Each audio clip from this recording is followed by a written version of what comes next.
고아들을 더디하시고 인자와 긍휼을 베푸시기를 기뻐하시는 하나님이 원래 그러신 분이십니다. 하나님에게 속한 특징이고 하나님께서 일하시는 방식이 은혜이기 때문에 우리에게는 그것이 참 이해되지 않고 납득되지 않고 적응되지 않는 것입니다. 은혜를 성경적 표현으로 자주 설명하고 표현하는 방식으로 말하자면 은혜는 값없이 주는 것. 값없이 주는 것. 값없이라는 얘기는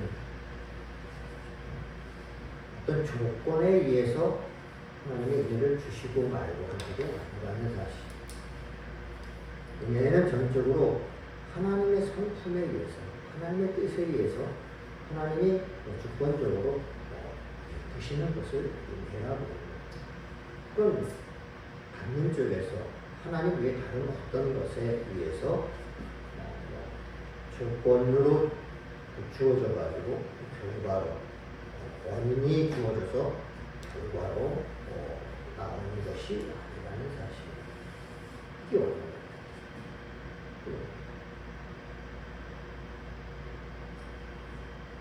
하나님이 은혜를 베푸시도록 만드는 그 어떤 것도 없습니다.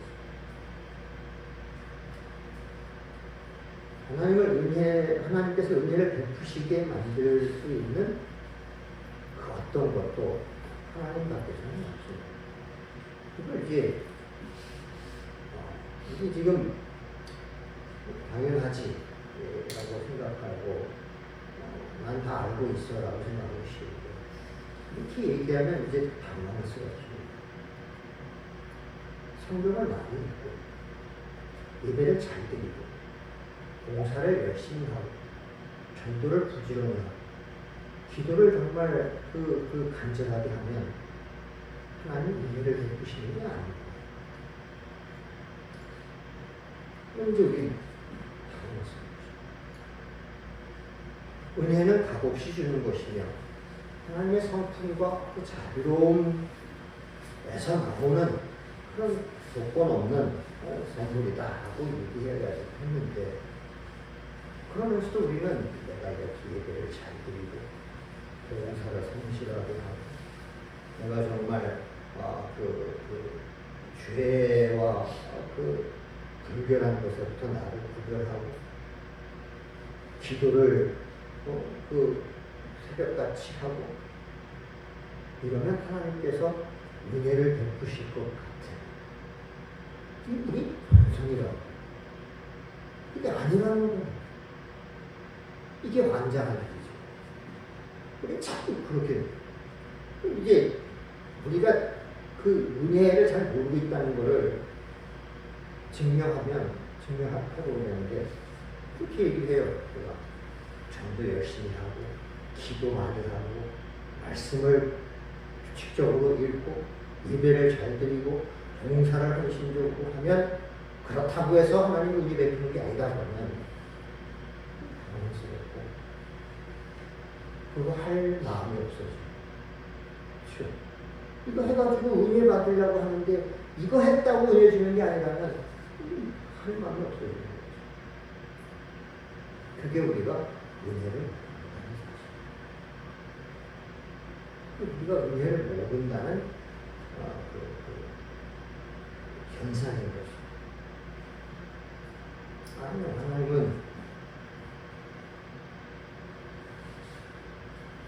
기도 열심히 했기 때문에 예배 잘 드렸기 때문에 그래서 그거 보고 은혜 베푸시는 분은 아닙니다. 우리가 아직 죄인이었습니다.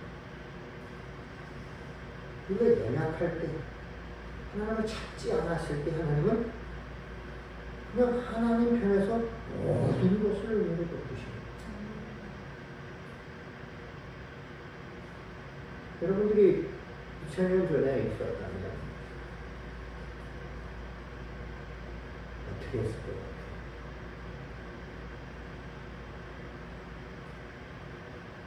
예수 그리스도를 보내주십시오. 원했을 것 같아요. 기다렸을 것 같아요. 언제 오시려나 기다렸다가 오신다 보니까 쫓아가서 환영했을 것 같아요.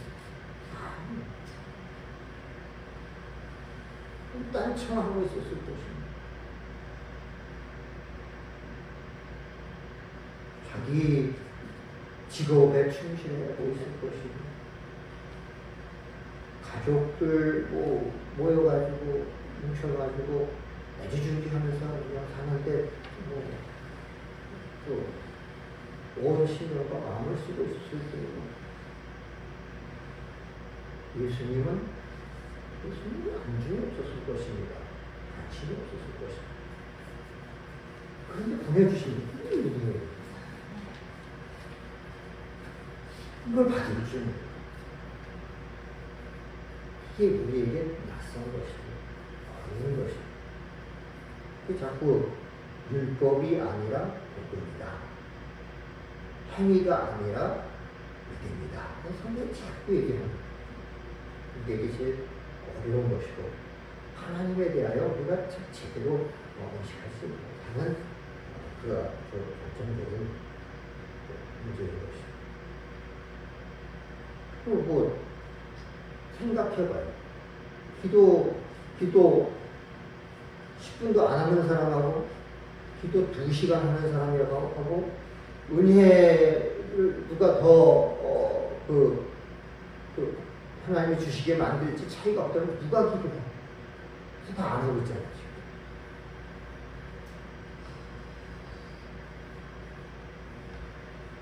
이게 우리에게 자꾸 낯설고, 하여튼 그 뼛속부터 율법적, 행위적, 비은혜적, 은혜에 대하여 먼저 하나님이 은혜로우신 분이라는 사실, 우리 하나님은 은혜를 베푸시는 분이시라는 사실에 이게 우리가 자꾸 갖춰져 있도록 변화돼요. 은혜의 조건은 없습니다. 하나님은 그냥 베푸실 자에게 베푸십니다. 은혜의 조건은 없는데, 은혜의 원인과 그 출발은 하나님에게만 완전히 있는데, 우리가 하나님 은혜 베푸시도록 만들 어떤 방법도 조건도 자격도 없는데 하나님이 그냥 베푸시고, 놀랄 줄 알아요. 조건은 없지만, 은혜를 베푸실 조건은 없지만 은혜의 방편은 있다. 하나님 은혜 베풀 자에게 베푸시는데 그 은혜를 받는 방법이 있습니다. 그게 그동안 얘기한 대로 말했습니다. 세례와 성찬과 하고 성경에 가르친 것을 정리합니다.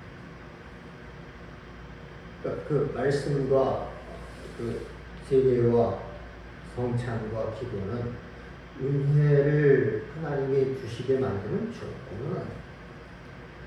나는 그것과 상관없이 그 은혜를 받으려면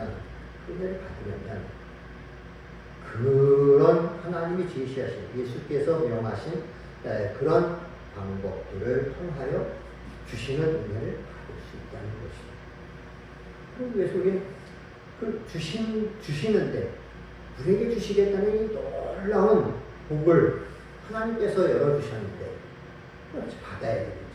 그래서 다시 누가 예배에 참석하고 말씀을 귀담아 듣고 복음을 전하는 일이 중요해서 그걸 전하게 되고 기도하게 되고 세계와 성찬에 진심으로 참여하게 되는 것입니다.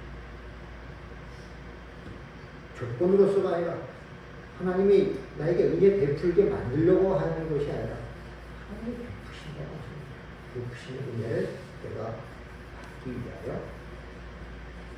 그 하나님이 제시하신, 예수님이 명하신 그 방식들을 부지런히 꾸준히 힘써서 사용하는 것이고,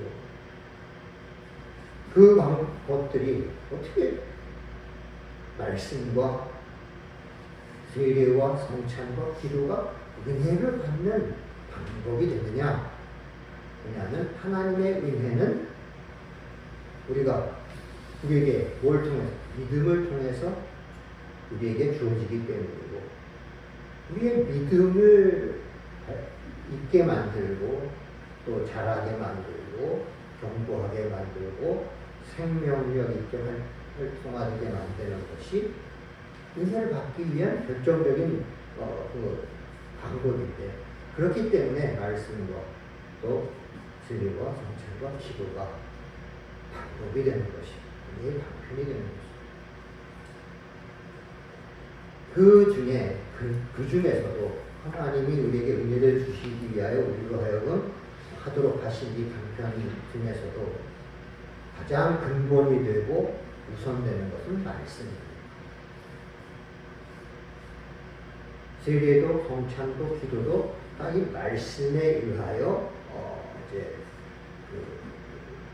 형성이 되고 또 사용이 되고 의미와 그 내용과 그 본래 능력이 갖춰지게 되는 것입니다.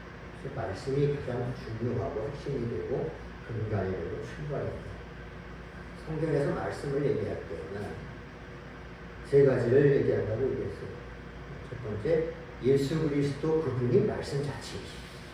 태초에 말씀이 계시니라. 이 말씀은 하나님과 함께 계셨고 하나님 자신이시다.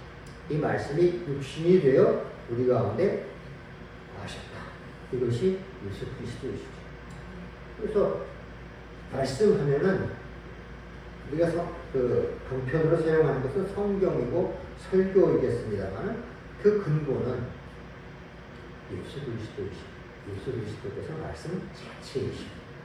이제 또 우리가 성경에서 낯설게 제시되고 있는 그 말씀에 대한 정의죠.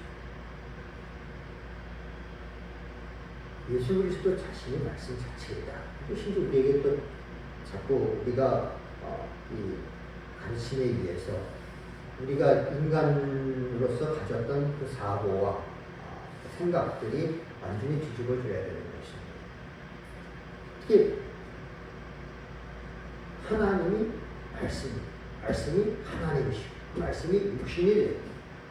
그래서 우리가 그 영광을 보니 아버지의 독생자의 영광이요 은혜와 진리가 충만하다 이렇게 돼요. 그래서 하나님을 알고 하나님의 은혜와 진리, 하나님의 영광을 보고 전달받고 접촉하게 되는 것은 예수 그리스도 그분이라야 됩니다. 그리고 그분을 봄으로써 하나님의 영광을 보게 되고 하나님 안에 있는 은혜와 진리를 우리가 비로소 접하게 된다는 것이죠. 이게 이제 우리에게 또 낯선 거예요. 오늘 본문에 보니까 우리를 대표해서 도마가 우리의 형편, 우리의 상태를 보여주고 있어요. 예수님께서 내가 이제 떠나간다. 그래서 도마가 어디로 가십니까? 그 길을 우리가 알아야 따라가지 않겠습니까?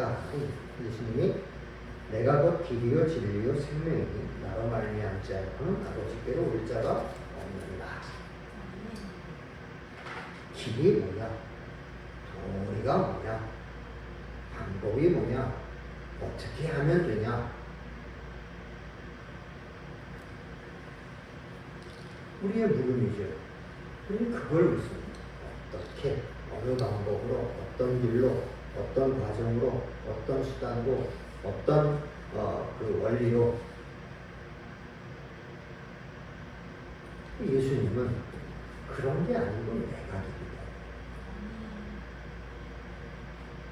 우리는 세상을 살면서 또 좀 더 발전하고 나은 그런 사람이 되고 신앙의 깊이와 인격의 어떤 높은 경지를 도달하기 위하여 여러 가지를 찾습니다.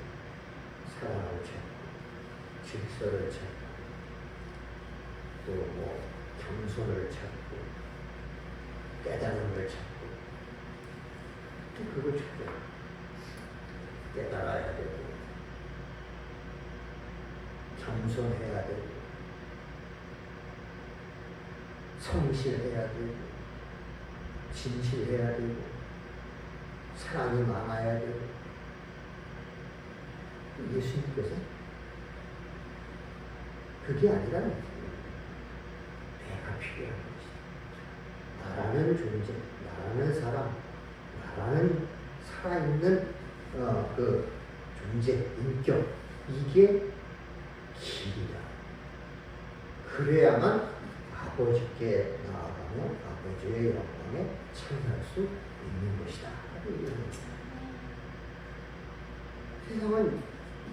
세상은 이게 납득이 안 되죠. 더 우리가 깨어서 어떻게 하면 더 나은 삶을 살며 어떻게 하면 더 나은 인간이 되며 어떻게 하면 더 좋은 사회를 만들고 세계를 발전시킬까에 대해서 더 많은 사람들이 더 깨어가지고 더 밝고 사리에 밝아가지고 이렇게 하면 되지 않을까.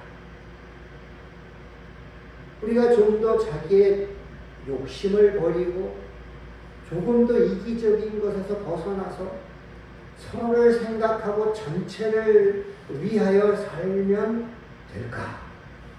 이런 것들을 찾는데 예수님은 그런 거가 아니라 나를 필요로 한다. 나를 알아야 너희가 하나님의 영광에 이르게 할 수 있다. 이게 우리에게 낯설어. 예수를 믿고 교회를 다니는 게 예수를 찾는 게 아니라 다른 원리를 찾아. 더 성실해야 된다. 더 열심을 내야 된다. 더 분발해야 된다. 더 꾸준해야 된다. 어떤 게 교회를 발전시키고 어떤 게 내가 더 깊은 신앙의 인격이 되는 방법입니까? 예수님 이렇게 하는 거다가 아니라 내가 길이다라고 얘기해요. 이게 우리에게 낯설어요. 이게 우리에게 적응이 안 되고 우리 이해 가운데 인간적인 생각 속에는 없어요. 자꾸 원인과 방법을 어떤 방식, 어떤 노력, 어떤 이치 거기서 찾으려고 그러지. 살아계신